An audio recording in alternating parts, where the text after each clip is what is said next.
Today is September 2nd. It's about 10 a.m. in the morning.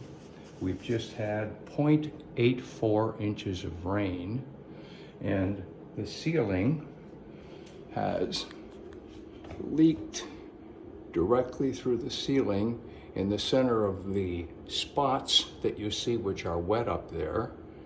The water has dripped directly down onto the mantle, and the mantle is splashed and wet with not just drips of water, but a fairly reasonable sized puddle. Again, looking up, it's exactly the same area that we've had the problem before, and right in the area where that larger wet surface is,